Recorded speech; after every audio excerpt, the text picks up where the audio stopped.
Les corps de Cassandre et Ouria retrouvés dans un parc à Salta au nord de l'Argentine.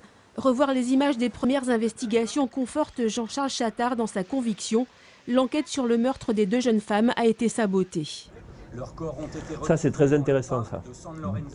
Quand on découvre des corps la nuit, on ne peut pas sortir les corps de nuit. On attend toujours qu'il y ait l'arrivée du jour pour sortir les corps. Donc déjà, il y a une faute dans cette enquête, c'est qu'ils n'auraient jamais dû sortir. Le journaliste a repris pièce par pièce toute l'instruction. 2 ans d'investigation pour prouver que le jeune guide condamné n'est qu'un lampiste et que les vrais coupables courent toujours. Ce sont des jeunes filles qui ont fait ce sentier de randonnée. Elles ont été assassinées plus tard dans un autre endroit. On les a déposées sur ce sentier. Et c'est un simulacre d'assassinat. Et le livre démontre, à partir d'éléments matériels incontournables, qu'il s'agit d'un simulacre qui a été perpétré par des gens qui avaient des capacités pour le faire, c'est-à-dire des gens qui connaissent le droit et des gens qui ont une capacité à avoir de la logistique. Dans son livre, Jean-Charles Chattard met notamment en cause l'attitude du juge chargé de l'instruction.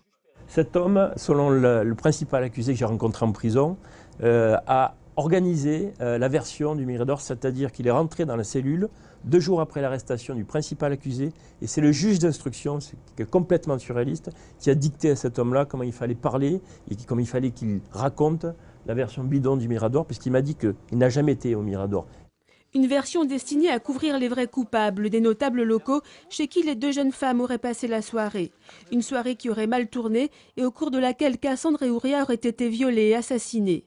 À l'époque, la présidente argentine avait promis la résolution de ce double assassinat. Il y a aujourd'hui 3 profils ADN de personnes, 2 masculins, 2 féminins, qu'on a retrouvés sur les corps des victimes, 3 personnes qui sont aujourd'hui dans la nature. Donc la présidente argentine a menti à Nicolas Sarkozy à l'époque, en septembre 2011. Ouvrir ce livre, c'est rouvrir l'enquête. C'est ce qu'espèrent aujourd'hui les proches d'Ouria et de Cassandre et l'auteur de cette contre-enquête explosive.